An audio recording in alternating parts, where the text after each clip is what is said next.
before this video starts, I just want to say, uh, for those people who are watching, which probably not going to be that many views anyways, uh, just so you know, I'm not trying to copy Superkick Studios. I actually got this thumbnail from Elite HD. Shout out to him. Subscribe to his channel. Link in the description. I had the thumbnail before even Superkick Studios uploaded his video. I was gonna plan to record it. I didn't have time, but Superkick Studios managed to put out a video, so I just want to make it. I just want to make sure it doesn't seem like I'm trying to copy him. Anyways, let's get on with it with this video. Basically, I'm not gonna talk about everything that happened, like how he explained it. I'm just gonna go over the big points of SmackDown. But like I said, let's get on with this video.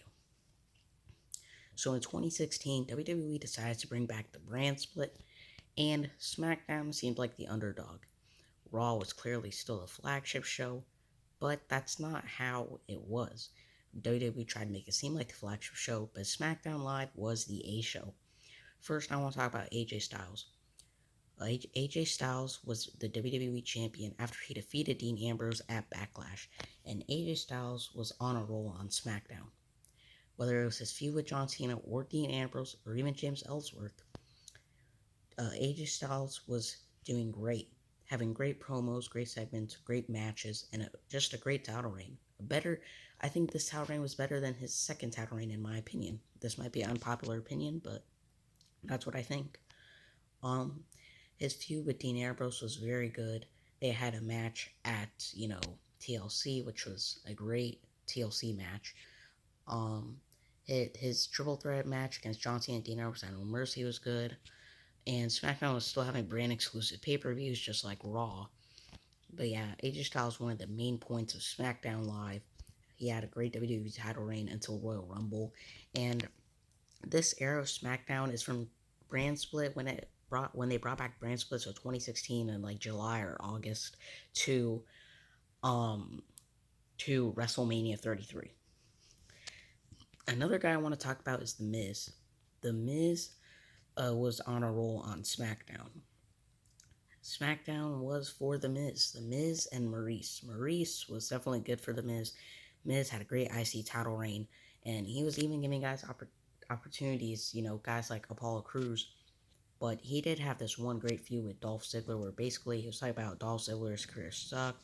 He's not good and this and that. And then Dolph Ziggler said he's willing to put his career on the line at No Mercy. And so, they had a great, great match at No Mercy. And Dolph Ziggler won, but then they had a rematch at TLC, and Miz won it back.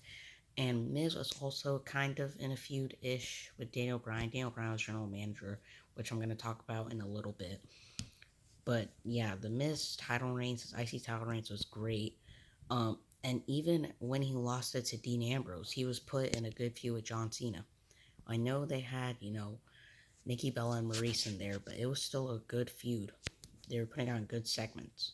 And honestly, if you were going to put the WWE Championship on Miz, this was the year to do it because this is where he had the most momentum and this was his best year of his career by far. Now, another thing I want to talk about is what SmackDown was. Basically, the land of opportunity, as you see on the thumbnail, what it says. It was the land of opportunity, and they really lived up to that name. They gave opportunity to everyone. Everyone had opportunity. Everyone had a place on the show. This show was for everyone. There weren't really any jobbers, honestly.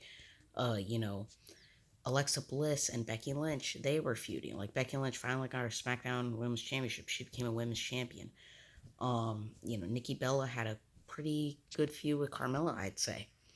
And this is when Carmella, just came onto the main roster. And same with Alexa Bliss, like I already said. Obviously, John Cena. But, Dean Ambrose, AJ Styles, and not just him, but other guys, like Apollo Crews was in the Intercontinental Championship picture leading up to SummerSlam. And I think that was like 3 weeks before SummerSlam. And then who else? The tag division. Guys like American Alpha, the Usos turning heel, that helped. So yeah, it was really the land of opportunity. Even guys like Heath Slater, his free agent storyline, where he was the most coveted free agent, never got signed, you know, and he won the tag titles with Rhino at Backlash, so that was great. And that's why I just think they really lived up to the name, the land of opportunity. They gave opportunity to everyone. Now I want to talk about Talking Smack. Talking Smack really helped just continue feuds and storylines, and we also had AJ Styles saying that the Earth is flat. Yeah. Anyways, back to the actual wrestling. Again, Talking Smack would continue storylines. For example, Miz had his promo against Daniel Bryan on Talking Smack. That promo really elevated Miz so much. So Talking Smack would elevate wrestlers, continue their feuds, and that's really what Talking Smack was for, honestly. And so that's another reason why I loved SmackDown in 2016 because, like I said, it was the A show. Talking Smack, Renee Young and Daniel Bryan were great hosts for the show. It was a great thing to do after SmackDown Live. And like I said, it just continued storylines and feuds.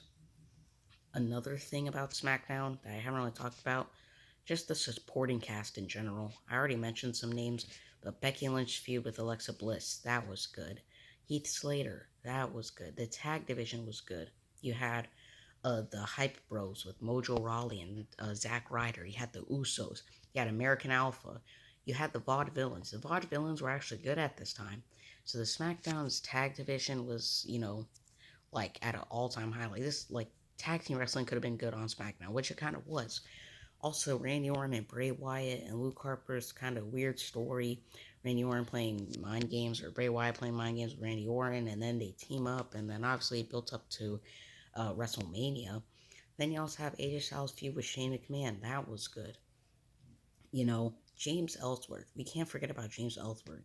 Els, James Ellsworth. James Ellsworth was so awesome. I mean, he was just funny sometimes. He eliminated Braun Strowman at Survivor Series. Like James Ellsworth was so cool. One of the best parts of SmackDown. Dolph Ziggler, Miz, Apollo Crews. I don't know if I said his name already, but yeah, Apollo Crews. Um, what was Carmella, Nikki Bella, even Naomi. She got a women's championship reign. I think it was pretty short, but she even got her title reign. So, you know, even though WWE hasn't been so great since then, SmackDown Live at 2016 was the A show easily. The best show and best year in the 2010s, in my opinion, 2016, because they brought back the brand split and SmackDown really shined here. And it was the land of opportunity, like I already said. Guys like AJ Styles, Miz, Dean Ambrose, they were all doing so well. Tag division was great, women's division was great. But yeah, that's why I think SmackDown Live in 2016 was awesome. SmackDown Live in 2016 was awesome. Thank you guys so much for watching the video. Do you agree or do you disagree? Leave a like, comment, and subscribe.